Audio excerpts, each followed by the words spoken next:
Liquor scam కేసులో అదనపు charge sheet దాఖలు చేసింది సిట్. 3వ అదనపు ఛార్జ్ షీట్ ను ఏసీబీ కోర్టులో దాఖలు చేసింది. లిక్కర్ స్కామ్ కేసులో ఇప్పటి వరకు 48 మందిని నిందితులుగా చేర్చగా 12 మందిని అరెస్ట్ చేశారు. ఇదే కేసులో 4గురికి బెయిల్ మంజూరు చేసింది ఏసీబీ కోర్టు. తాజా ఛార్జ్ షీట్ లో చెవిరెడ్డి భాస్కర్ రెడ్డి, వెంకటేష్ నాయుడు, బాలాజీ కుమార్ యాదవ్, నవీన్ పాత్రను పేర్కొంది సిట్.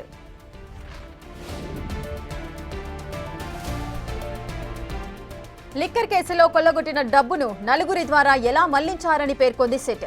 లిక్కర్ కేసులో ప్రస్తుతం గుంటూరు జైల్లో రిమాండ్ ఖైదీలుగా ఉన్నారు బాలాజీ కుమార్ యాదవ్, నవీన్.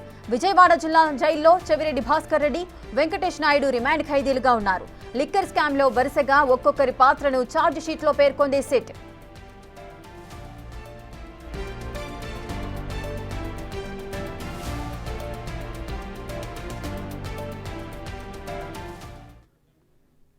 ఇక పూర్తి డీటెయిల్స్ మా ప్రతినిధి శివ లైవ్ లో అందిస్తారు. శివ, లిక్కర్ స్కామ్ కి సంబంధించిన కేసులో అప్డేట్స్ ఏ విధంగా ఉన్నాయి?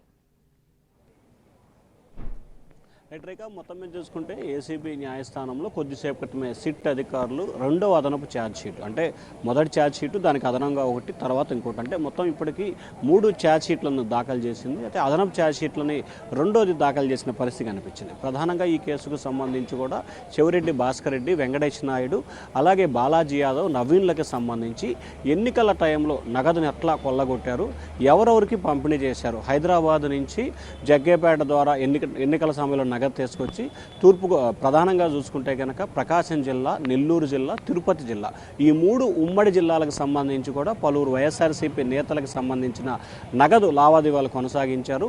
ఎన్నికలకు సంబంధించిన డబ్బులు కూడా ఈ నియోజకవర్గాలకు వీరు పంపిణీ చేసినట్లు కూడా సిట్ అధికారులు గుర్తించారు. ఇప్పటికే గతంలో కావలి వైఎస్ఆర్సీపీ నేతకు సంబంధించి కూడా డబ్బులు చేరవేసినట్లు సిట్ అధికారులు గతంలోనే పలు వివరాలను కూడా సేకరించిన పరిస్థితి కనిపించింది. వాటన్నిటికి సంబంధించిన ఆధారాలను కూడా సిట్ అధికారులకు సంబంధించి కూడా ఏసీబీ న్యాయస్థానంలో సబ్మిట్ చేసింది.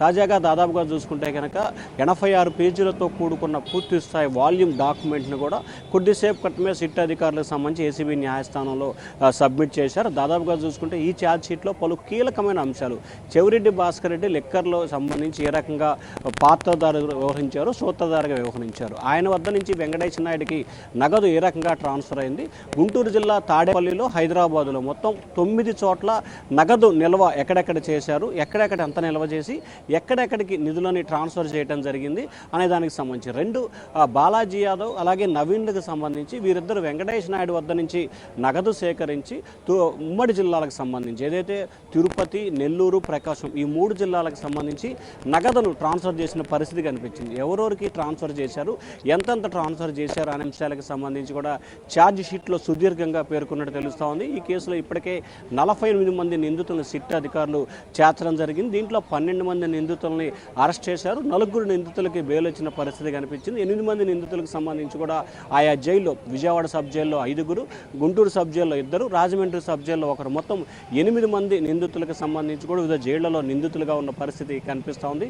వీరందరికీ సంబంధించి పూర్తి స్థాయిలో కూడా ఇప్పటికి సంబంధించి, అంటే మొదట అందరికీ సంబంధించి ఎవరెవరి పాత్ర ఉందనేది మొదటి ఛార్జ్ షీట్లో, 2వ దానికి సంబంధించి కృష్ణమోహన్ రెడ్డి, బాలాజీ గోవిందప్ప, ధనుంజయ రెడ్డికి సంబంధించి ఏ రకమైన పాత్ర ఉంది ఛార్జ్ షీట్, 3వ అదనపు ఛార్జ్ షీట్, అంటే 2వ అదనపు ఛార్జ్ షీటు, 3వ ఛార్జ్ షీట్కి సంబంధించి కూడా వెంకటేష్ నాయుడు అలాగే బాలాజీ యాదవ్, నవీన్, చెవిరెడ్డి భాస్కర్ రెడ్డికి సంబంధించి కూడా పూర్తి స్థాయిలో వీరి పాత్రకు సంబంధించి కూడా ఛార్జ్ షీట్లో పేర్కొనడం జరిగింది. రేఖ.